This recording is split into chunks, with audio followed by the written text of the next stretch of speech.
been a while since I've done a video for Inspire Me 360. It's been a busy year, and finally I've had some time to recalibrate and just make some space to do these teaching videos again. So what I want to focus on in this particular video today is the idea of energy, boundaries, and sacred anger.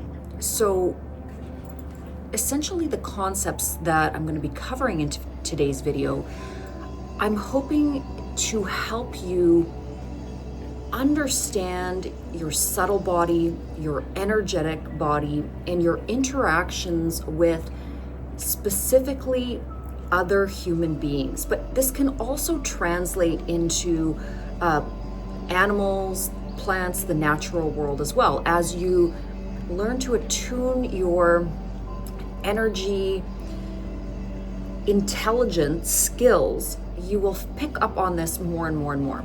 So what I'm going to start out with is just a dialogue about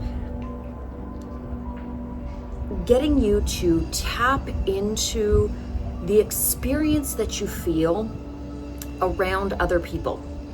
And first, I want you to really do a deep dive into your own nervous system, into your own energy system, and start to think about the one-on-one interactions that you have with specific individuals.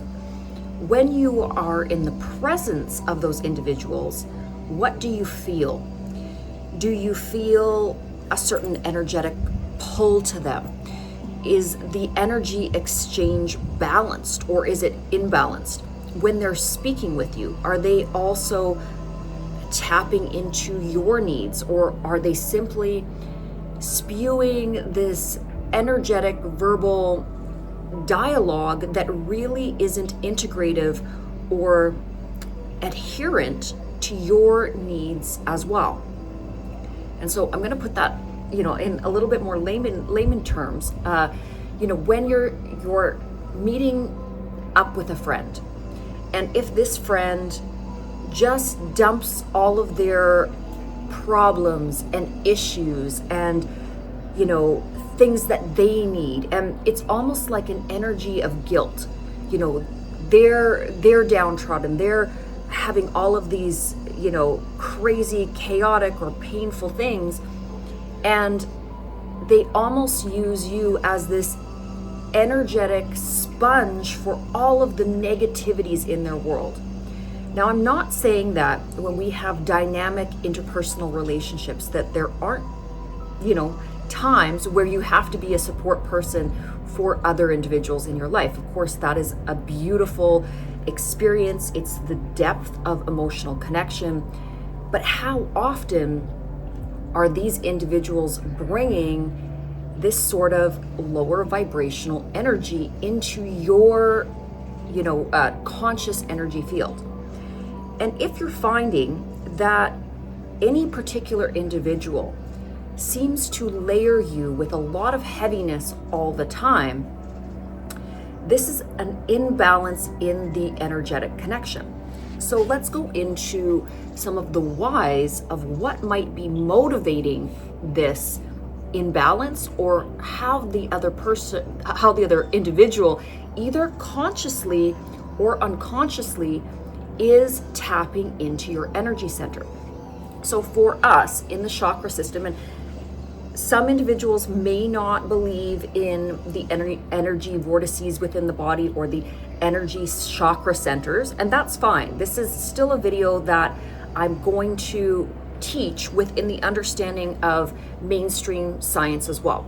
So if we skip all of that, Eastern philosophical and energy body teaching, we can go directly to the heart center, the energy center, that green ray center point of our chakra system. And if we look at it from a scientific standpoint, we can just look at it through the lens of this heart that we have in the middle of us. Now, we all know that the heart emits an electromagnetic field, okay? And we're learning through traditional science that the heart also has its own intelligence. It has its own neurological systems and communication systems, just like the brain does, okay? And there is so much integration within our body systems, where our brain, our heart, our nervous system, and the totality of our system works together in this sacred intelligence. Now, how does this connect back to what you are experiencing in your interpersonal relationships? Well, if you are somebody that is very grounded, very heart-center connected, so you're very connected to the intelligence of your heart, that field, that knowing, that intuition. Now, women tend to be more traditionally connected to their heart centers just due to the feminine energy, okay? But I'm not going to say this is across the board, and certainly with more women across the globe moving into more traditional masculine roles, this is also changing, and a lot of women are losing some of that heart open, heart centered intuition and ability to open themselves up in terms of interpersonal connections. So how does this relate to your dynamic and your dialogue and the energy exchange when you're one-on-one with another individual? If you are very grounded, if you have worked through the layers of your own personal traumas, if you are very grounded in yourself, what will happen in terms of your heart, the heart openness, the energy that is emitting in terms of the field that surrounds your body and what others will experience in the electromagnetic frequency field that you give off. It will be self-generating. It's a powerful, powerful energy generation system, the power of our hearts. Truly, it's the power of the totality of our chakra systems. But for this particular video, I just want to focus on our heart. And so when you're in communication with somebody else, and if they are going through a lot of difficulties in their life, struggles, trauma, hardships, if they're in pain, somebody or a being that has a very open heart chakra is therefore giving energy, giving compassion, giving healing, giving attention, so generating from their own field and giving to the other that is at a frequency deficit or that is feeling in a lower vibrational state. Their heart is closed. When we move through the different emotional states within our body system, when you're calibrating at a lower level, so these are things like, anger, violence, hatred, pity, jealousy, chaos, confusion, any of these lower vibrational emotional states, and therefore physical, your physical body is going to be the embodiment of those states. You are at an energy deficit. So if you come into contact with somebody that is very heart open, very centered, very grounded, is making and generating their own beautiful high vibrational level, you will want to gravitate towards that individual because it feels good.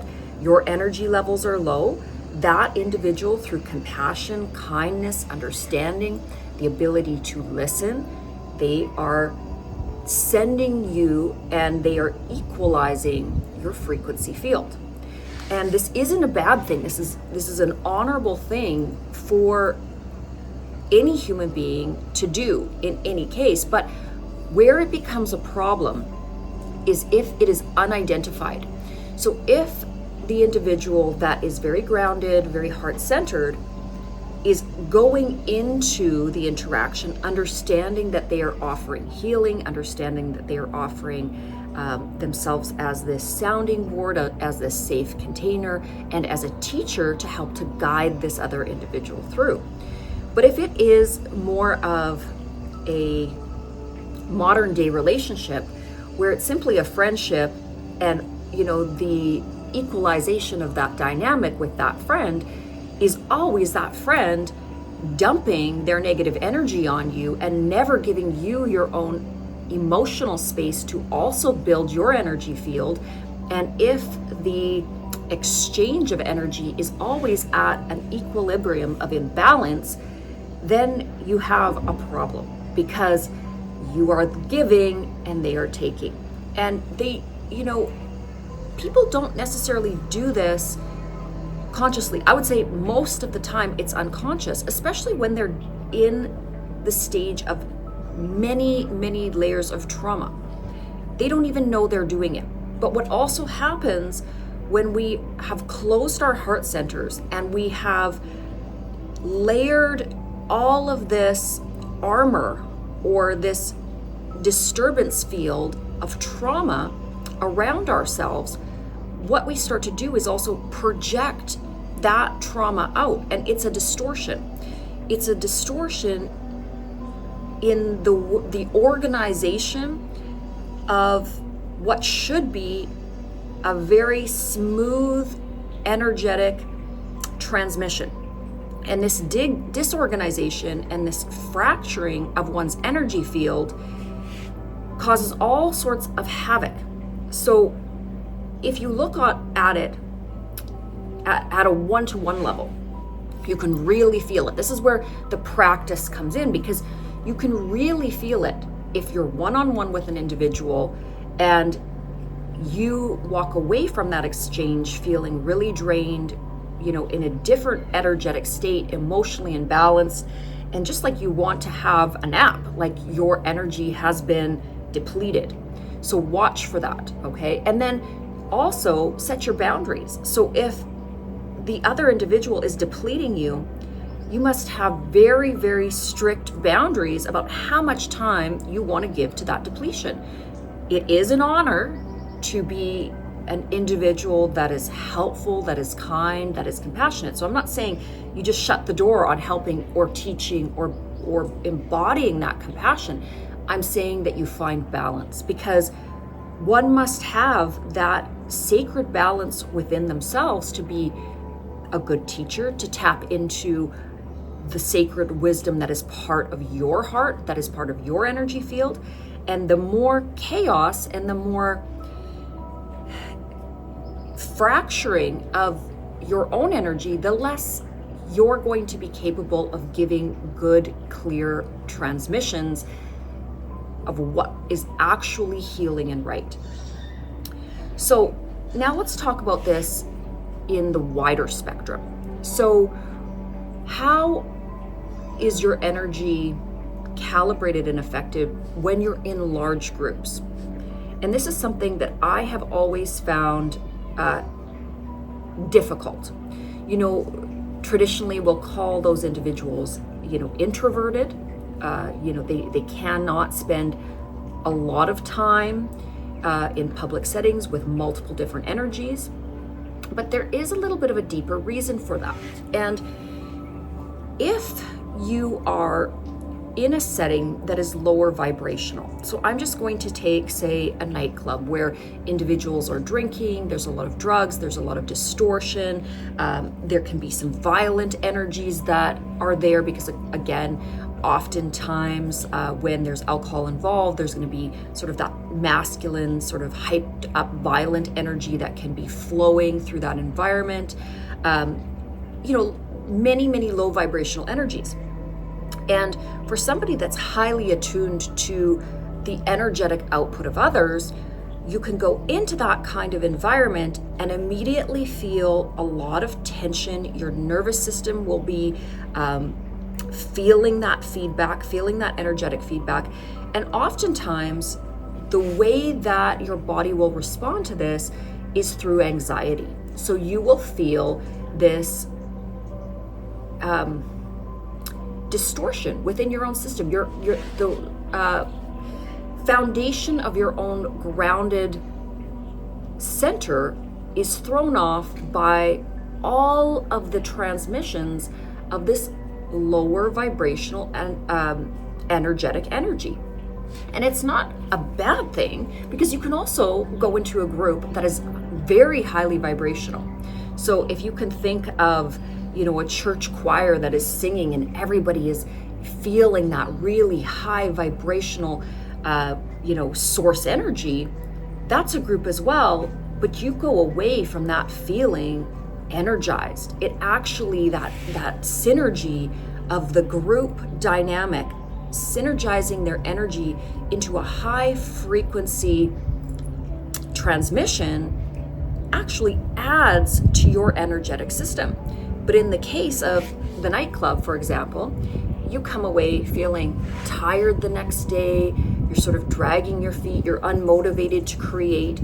Those are indicators that you've spent your time in a lower vibrational energetic vortex, essentially, okay? And it doesn't mean that you will never go into that environment, but you just need to be more aware. And this awareness is for yourself. This awareness is something that we learn over time that allows us to be the highest calibration of our own creational force. Because I know when I'm really at that state where I feel my artistry, I feel my creative power, I feel the love I have for all beings and for planet Earth, and you start to have this energetic output that is a high that is indescribable. I mean, they call it the flow state, whatever you want to call it, but it is such a beautiful divine energy that the adjustments and the micro adjustments that you can make to allow yourself to get into this state more often is really that sweet spot that you're looking for. And one of the fastest ways to do that is to really guard your energy and watch who you're spending your time around. Because oftentimes our friend groups, even our family members, can have or can be calibrating at a lower energy center. And again, this isn't a negative. It's not to say that they're bad or evil or anything like that, because that's a totally false narrative. They are growing, they are learning. It's like a toddler. You wouldn't expect a toddler to go and, enter into the Olympics. They're not there yet. They haven't trained, they haven't grown, they haven't walked through the fire, so to speak, to burn away some of that old patterning. And it can come from ancestral patterning, it can come from societal patterning, it can come from what we learned in school, the habits of our parents, our friend groups. There's so many things that factor into how one calibrates in any given moment. And a lot of it's truly programming that has taken years to really propagate into our consciousness. So when we are reattuning our conscious vehicle and using the beautiful tool of the mind to recenter our body, to take what is the mind, reconnect it into the heart center and the intelligence that truly lives in all of our cells and beyond, understanding that what we interpret as our physical body is not the end of us. There's an intelligence that spans far beyond our actual, physical body that we can feel with our tactile senses. It's that auric field that surrounds all of us. And just like that auric field has an extension, there's that larger field, which is the collective. And there's collectives within collectives. So there's the human collective, there's the animal collective, there's the plant collective, and in some of the ancient books they call it, these kingdoms, okay, but it's a collective. It's a collection of energetic anomalies that are the same, okay? So the plant kingdom or the plant collective, they communicate in the same way. The animal kingdom, again, although each species has their own mode of language, just like many cultural languages exist within the human species, they're still a collective energy body. And with the biosphere, with planet Earth, we also have a collective energy body that embodies every living thing, every mineral, every plant, every human being. So it's like these centric circles, the rings within the rings. We are all truly divinely connected. And when we understand this connection, we pay even more attention to our own energetic output, because what we transmit oftentimes is what we experience. It's not 100% because there's always that aspect of learning and teaching and learning. And there are times when, even if we are calibrating at a very high frequency, we will want to move down into lower frequencies for reasons of service. When we lower, and we're not lowering our frequency, but when we lower our experience into that of what we could understand as a lower vibrational collection of energetic output, we're doing it discerningly, knowing that our goal is to help elevate those minds and those hearts and those spirits. So I don't want to make this too long of a video, but I am going to jump back into doing these daily videos, and I want to wish you all a beautiful day. We didn't get into the part 2, which I want to talk about sacred anger and some of those other concepts, but I certainly will have more videos coming out concerning that in the next couple days. Wishing you all a beautiful holiday season, and we'll see you in the next video.